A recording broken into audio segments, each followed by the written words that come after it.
Good morning. We there yet? Good morning. It's 5 a.m. Mester Scrum. Hope everybody's doing well. I'm actually drinking some coffee today.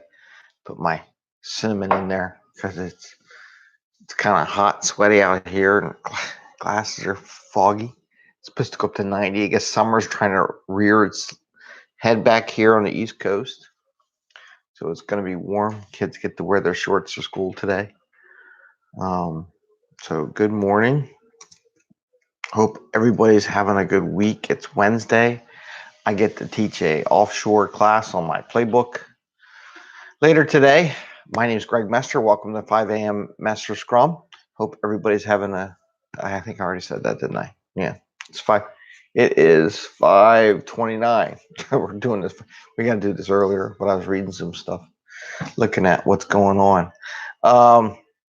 We're here to talk about Agile and Scrum and things about IT, business, stuff like that. And we had started a series of how do you make an improvement to 20, 30 to 50% in 6 months for a team so that you're not hiring people and making it actually worse than it is and producing work, not as good code, and your budgets get blown up and all that kind of stuff. It's like I was talking to somebody yesterday about being a program manager. I've been program manager, project manager, scrum master, agile coach over a series of 30 years. Used to be in charge of large budgets for program management. And, everybody's like, oh, we'll just hire more people. I was like, well, I only budgeted so much money to get this project to work.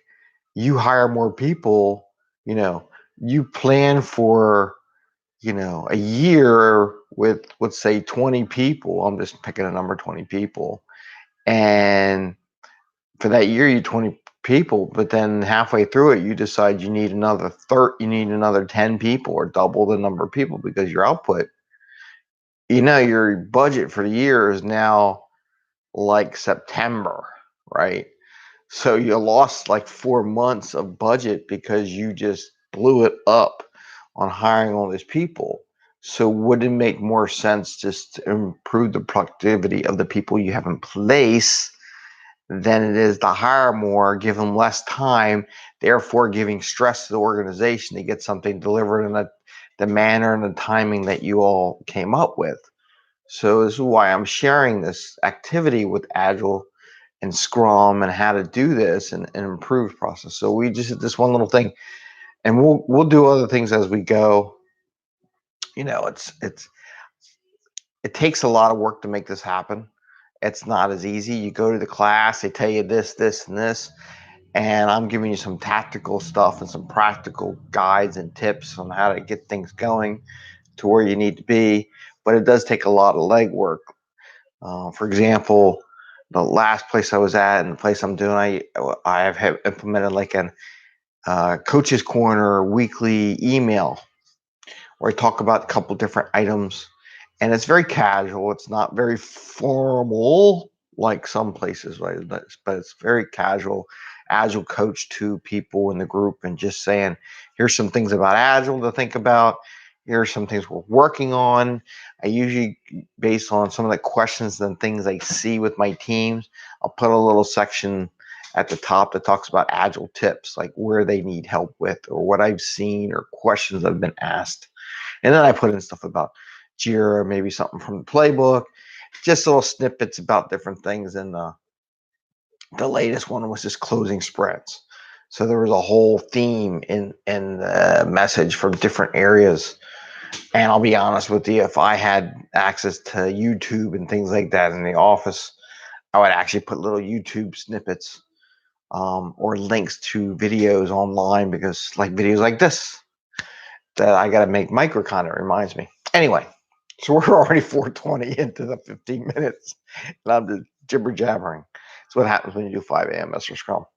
And then, but it's a lot of work because later on I got a session at 6 o'clock with offshore on the playbook that we have crafted and making that, and it takes a lot of effort to do this. It just doesn't happen, just like business. And that's another story, which my daughter yesterday was accusing me. You're addicted to the social media. I'm like, I'm trying to get all this content out. It takes time. I'm not playing video games. It takes a little bit of labor. Anyway, so let's get back to it. So we talked about, and I don't know if I need to go through all of them, but let's just kind of go refresh it real quick. Allowing and we're going to talk the steps to get a 30 to 50% improvement in your teams, your throughput.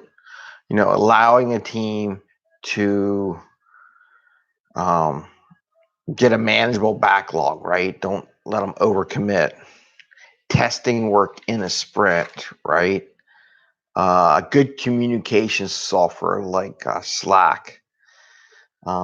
Product owners setting the team up for success. Do not come into the sprint planning meeting with more. In fact, you should be coming in with less stories for them to do than their average. Let them ask you for a story so that it forces the commitment.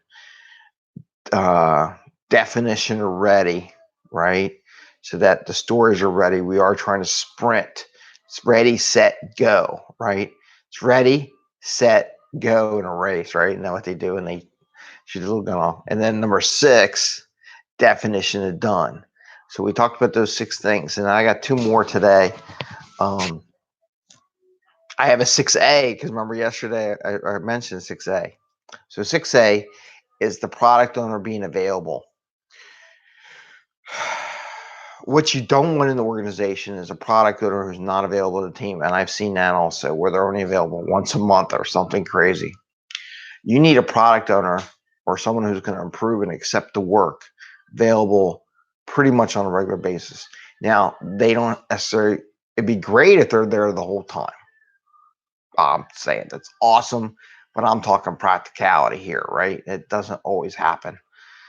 And, oh, by the way, this is show 51, so that's cool. I gotta remember to do that. So I gotta say the shows because on podcasts, you don't necessarily know what show it is, and I gotta remember to do that at the beginning thing. And I thought I told myself, and I even wrote it down on the paper, but I didn't. Anyway, it's show 51. It's pretty cool. 51 shows. So you need the product owner to be there at the beginning of the sprint and throughout the sprint, because what you want them is to accept work as it goes. You want that feedback loop back to the team continuously. Don't wait to the last day, because what if everybody does things not acceptable, right? You just blew the whole sprint. So you really need someone available. So that's one of the keys too. The product owner has to be available, even if it's a 15-minute, a 10-minute, going over one story, just showing it, or emailing a snap or a screenshot. They approve it and come back. And I've done that before, and it really worked out a lot better. I had a team that wait to the last minute, and I finally convinced them, why can't you just send them a screenshot of the in-process stuff during the sprint? And then when you do the final demo, it's operating working software, but they already approved each little piece of the story or the feature in the story format as you went. They did it. It became much more successful. So anyway, so 6A, maybe 7. 6A is making sure a product owner, because we talked, the last thing was a product owner helping the team for success, right? And definition done is to be available. So, okay, number 7, demo. Everybody says, why do we do these ceremonies in Scrum? And I can go to each ceremony and how it makes it. And, I haven't even talked about sprint. We talked about sprint planning a little bit, but what it goes into, we'll probably revisit it one of the issues. But we talk about the ceremonies because I don't want the ceremonies to take that far back. And they are important. Demo. When you put a demo in your situation, this is one of the benefits of Scrum. And there's so many things that demo. We'll talk many episodes about demonstrations or reviews. It holds the team accountable. If you have to demo working software, and the term is working software, and I go back to that message is going through LinkedIn about developing code, testing code, and releasing code in a sprint, right? To be truly agile, those 3 things. Demonstrating code is like being able to release the code. Once you demo it, you're saying you can release it tomorrow, theoretically, right? There might be other steps you have to do, but the software as it stands is working and it's functional and it's been tested. By requiring your team to do the demo, it's like test day every day. Dude, you better be on your toes. Your stuff better be right, because you know what? It's going to be in front of the customer, and we're all going to look bad because you wrote crappy code, right? So the demo, not only a feedback factor, it's a tighten the ship factor that'll get you better deliveries, right? Because even if it just takes a half hour, it's like, oh, I'm going to do a half hour. You don't have a half hour. Trust me, you have a half hour to do a demo, right? Just showing their work, showing their customer, because then it really works. Plus, you might find bugs that you didn't plan for, because we'll do another session on doing demos and the product feedback. There's so much content out there. So, but you want to do the demo. It holds your team accountable. It makes them achieve. They know it's going to be showed. They work their tail off to get it ready. I mean, I don't want to work in more than 40 hours, but they make sure their stuff is working, because somebody else will take the keys to the car and drive it away, right? They can't work their way and cheat. Someone else is going to see it. And number 8, because it's 11 minutes into it right now, retrospective. And I'm going to summarize all this stuff, right? So retrospective is very key to getting the 30 to 50% improvement, and I think you can do more.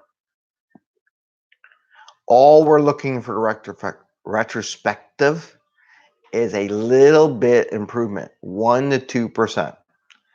Let's just say I got 1% every sprint. I got an improvement. And this is process improvement, code improvement, things that make the coding go better, things that make the organization run better, little things like that. So everything we talked about so far could be part of a retrospective. It should be part of the team and how you do it. In 6 months, let's say you're doing 2-week sprints, right? 2-week sprints.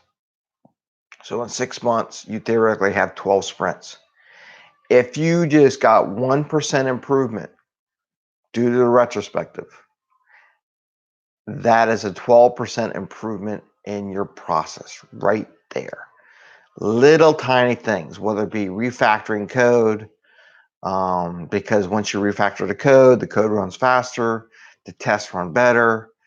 Who knows? There's always little process improvement, and we'll talk about automation. I haven't even got the automation yet, right? So if I do the retrospective and I got a 1% over 6 months, that's 12% improvement, right? 12%. We talked about not committing, and I tell you, you're going to get a 3 to 5% improvement in the throughput just by that. So you get 12, so you get 15 to 17%, right?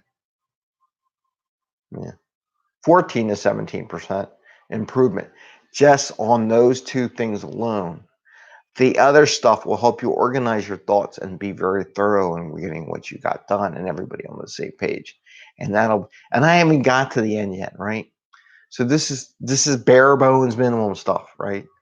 So all you need to do is have a retro every sprint and a physical action item for the team or someone on the team to work on during the next sprint. It's got to be done before the next sprint starts. It's very important.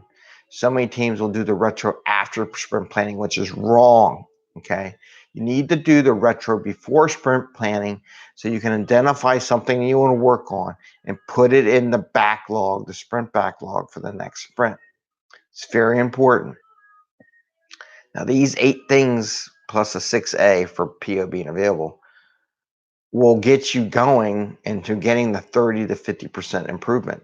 We just rattled something. I just got 17%. We didn't even do anything yet, right?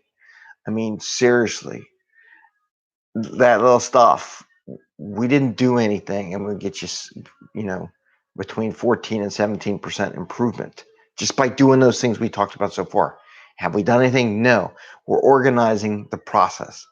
That gives you a 15%. Let's do 15%. 15% improvement in the team. Just those 8 things so far. So can you see where we're going? And I ain't even started. And again, I haven't even done automation yet, right? This is just basic logistics and how to communicate and how you share ideas. That alone will give you a 15% improvement. And I don't think that'll take you, those things we talked about, you should get a 15% improvement within 4 sprints, at least. So if I get you in 2 months, a 15% improvement, to get a 30% improvement, I have another 4 months to get you there. I get you there. This is easy. You just got to accept it and go with it. Anyway, we're at 15:32. Please like and subscribe to the 5am Mester Scrum. I did put a lot of podcasts out, so you're going to get, if you get the little bell, you might get a lot of emails today. I put a whole series of them yesterday. Still got those 2 shows. YouTube fixed it. It's like they fixed a bug, and they fixed it in such a way that now it doesn't even pop up anymore when I try to do it. It just errors out and goes. So I don't know what I got to do to show them, but they fixed something. They fixed it really well. I can't download the files for those 2 shows. I might have to do a screen capture and work my way around it. But we'll figure that out.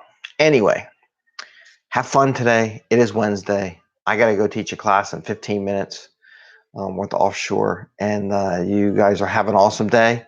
Take care. Happy scrumming. Enjoy. Take care. Bye. Is that any? Is that